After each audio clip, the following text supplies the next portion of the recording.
अब देख रहे हैं मॉर्निंग प्राइम। ब्रेकिंग न्यूज आ रही है। दिल्ली के सीएम अरविंद केजरीवाल तिहाड़ जेल में अपने दिन की शुरुआत झाड़ू लगाकर कर रहे हैं। हालांकि जेल में यह सामान्य प्रक्रिया है।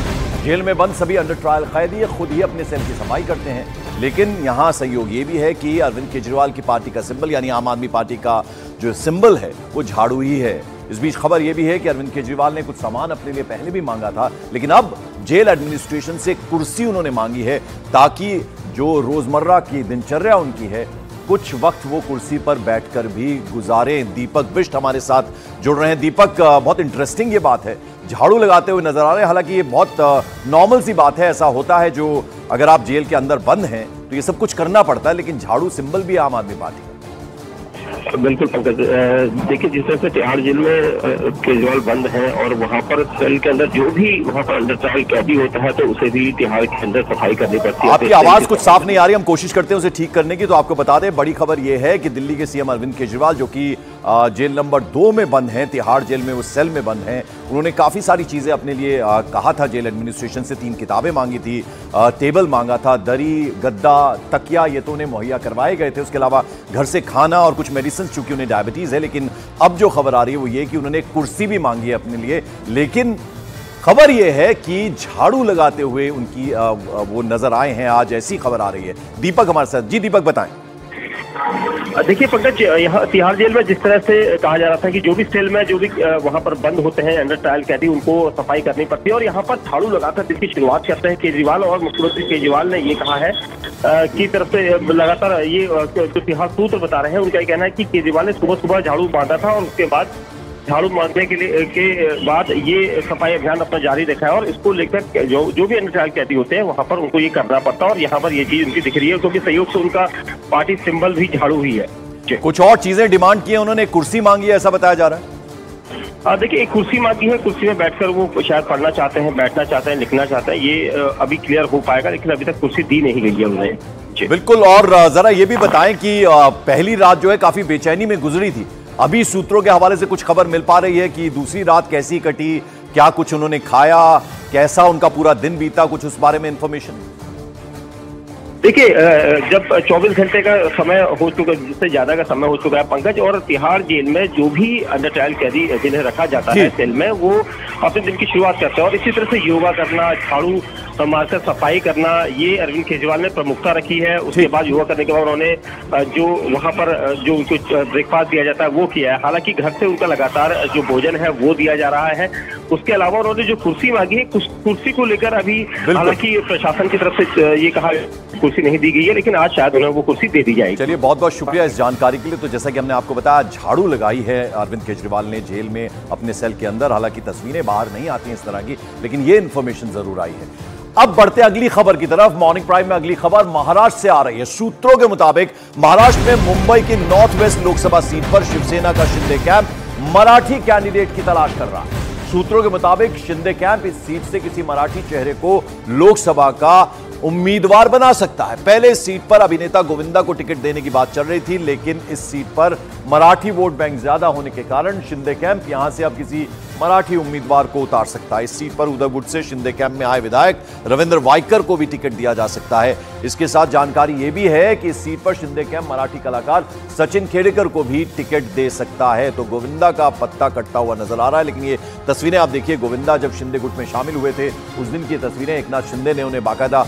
पार्टी की सदस्यता दिलाई थी, इलेक्शन सिंबल और एक आप देखिए कि साफा भी पहनाया गया था उन्हें। लेकिन अब जो खबर आ रही है वो कि गोविंदा को दरकिनार करके अब ये टिकट किसी मराठी कैंडिडेट को मिल सकता है। और आइए अब जरा आपको मुंबई नॉर्थ वेस्ट सीट का जो मैथमेटिक्स है, जो गणित है, वो समझा दें। तो वो किस तरह का है जरा हम आपको बता दें। 2019 में बीजेपी और शिवसेना ने महाराष्ट्र में मिलकर ये चुनाव लड़ा था और मुंबई नॉर्थ वेस्ट सीट से शिवसेना के गजानन कीर्तिकर कैंडिडेट थे। गजानन कीर्तिकर ने बहुत ज्यादा अंतर के साथ संजय निरुपम को शिकस्त दी थी, उन्हें हराया था। शिवसेना में टूट के बाद गजानन कीर्तिकर शिंदे कैंप के साथ आ गए, लेकिन गजानन के बेटे अमोल ने उद्धव सेना का साथ नहीं छोड़ा। 2024 में उद्धव गुट ने अमोल कीर्तिकर को यहां से कैंडिडेट बनाया है। महायुति इस सीट पर बड़े मराठी चेहरे की तलाश कर रही है। लेकिन अब जो खबर आ रही है वो ये कि शिंदे गुट जो है वो भी किसी मराठी को कैंडिडेट बनाएगा। विवेक गुप्ता मेरे सहयोगी हमारे साथ जुड़ रहे हैं। विवेक, अब ये समझ लिया जाए कि गोविंदा अब बाहर हैं, अब किसी मराठी को कैंडिडेट बनाया जाएगा यहां से?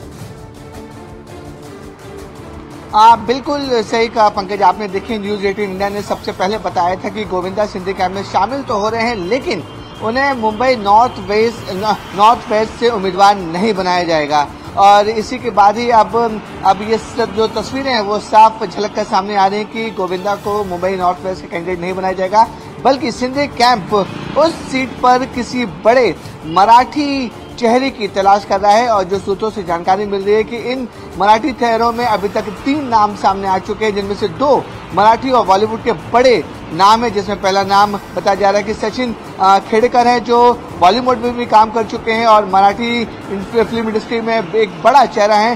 दूसरा नाम है शरद फोंसके, ये भी मराठी फिल्म के बड़े अभिनेता हैं। और तीसरा नाम जो है वो रविंद्र वायकर का है। रविंद्र वायकर कुछ दिन पहले ही उद्धव गुट से छोड़कर वो सिंधिया कैंप में शामिल हुए हैं। ये 3 नामों की चर्चा है। इन 3 नामों में से एक जो है वो नॉर्थ वेस्ट उम्मीदवार खड़ा हो सकता है सिंधिया कैंप की तरफ। बिल्कुल, तो अब देखने वाली बात होगी गोविंदा ऐसे में क्या करेंगे, क्योंकि एक वक्त था जब कांग्रेस में वो शामिल हुए थे, हैवीवेट राम नाईक को उस वक्त उन्होंने हराया था और एमपी बने थे। अब शिंदे गुट में आए हैं, लेकिन अब उन्हें नहीं लड़ाया जाएगा चुनाव, जिस तरफ इशारा कर रहे हैं हमारे सहयोगी विवेक गुप्ता। इस बीच महाराष्ट्र पहुंचे उत्तर प्रदेश के पूर्व डिप्टी सीएम और राज्य के पर्यवेक्षक डॉक्टर दिनेश शर्मा ने महाराष्ट्र की 48 में से 48 सीटों पर महायुति की जीत का दावा किया। दिनेश शर्मा ने कहा कि महाराष्ट्र में महायुति सभी 48 सीट्स में जीत रही है।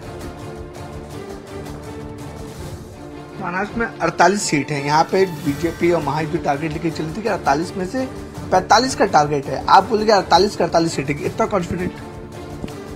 पहले देखा, जो चुनाव के पहले की बात थी, जैसे जैसे मोदी जी का नाम आ रहा है तेजी के साथ में, दल टूट रहे हैं, लोगों के जो विपरीत दिल की भावनाएं थी वो टूट रही हैं, और पूरा महाराष्ट्र जैसे मोदी में हो चुका है। महाराष्ट्र में ना ठाकरे फैक्टर्स हमेशा मैटर करता है। 2019 में आप लोग उद्धव ठाकरे और बीजेपी साथ लड़ी थी, अनफॉर्चुनेटली उनमें दरारें आ गई। 2024 में एक बार फिर से एनडीए कोशिश कर रही है या बीजेपी कोशिश कर रही है कि ठाकरे परिवार से भी आपके साथ आए। अगर वो आते हैं तो कितना पावरफुल आप लोग के लिए होता है और क्या चांसेस हैं राज ठाकरे को लेकर? आप ठाकरे फैक्टर जो कह रहे हैं, श्रद्धेय बाला साहब ठाकरे जी का जो फैक्टर था वो क्या था? उनका फैक्टर था, उनका आइडियोलॉजी थी कि कांग्रेस इस देश का, कांग्रेस से बड़ी नकारा पार्टी कोई नहीं है। उनका स्टैंड क्या था? इस कांग्रेस ने देश को बर्बाद किया है और बदला भी ऐसा लेगी कि 48 की 48 सीटों पर इस विपक्ष के लिए नो वैकेंसी का बोर्ड जनता ने लगा दिया है। एनडीए, अब हम